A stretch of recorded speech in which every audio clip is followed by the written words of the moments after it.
Geetmala channel में आप सभी भक्तों का हार्दिक स्वागत है। मैं आज आप लोगों के सामने भगवान का वर्तमान विग्रह कैसे हुआ इसके विषय में बताना चाह रही हूँ। आप लोग ध्यान से ज़रूर सुनिएगा।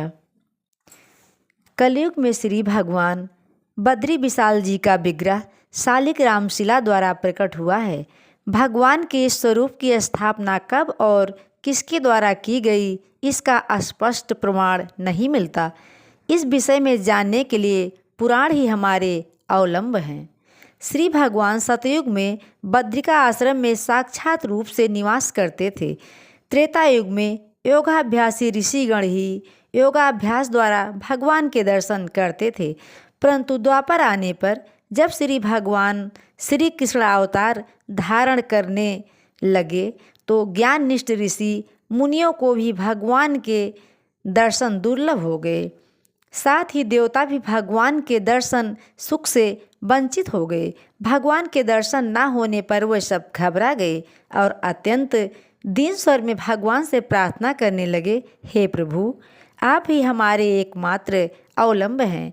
आप हमारा तथा इस क्षेत्र का त्याग ना करें। उनकी श्रद्धा एवं भक्ति से प्रसन्न होकर भगवान कहने लगे, हे देवताओं और ऋषियों, अब से कुछ काल पश्चात कलयुग का प्रवेश होगा। कलयुग के प्राणी पापी, धर्म कर्महीन और अपमानी प्रवृत्ति के होंगे। अतः उनके समक्ष मैं साक्षात रूप से नहीं रह सकता, किंतु यहाँ नारद शिला के नीचे अलकनंदा में मेरी एक दिव्य मूर्ति है। तुम लोग उसे निकाल कर उसकी स्थापना करो। उसके दर्शन मात्र से प्राणियों को मेरे साक्षात दर्शन का फल प्राप्त होगा। ब्रह्मादि देवताओं ने नारकुंड से वह मूर्ति निकाली। तत्पश्चात देवताओं ने विश्वकर्मा से एक भव्य मंदिर का निर्माण करवाया और उस मंदिर में मूर्ति की स्थापना की।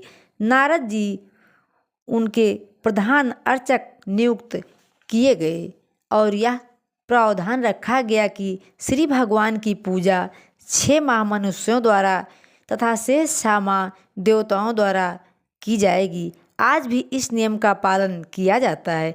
स्कंद पुराण में भी भगवान श्री बद्री विशाल जी की मूर्ति स्थापना की मनोरम कथा मिलती है।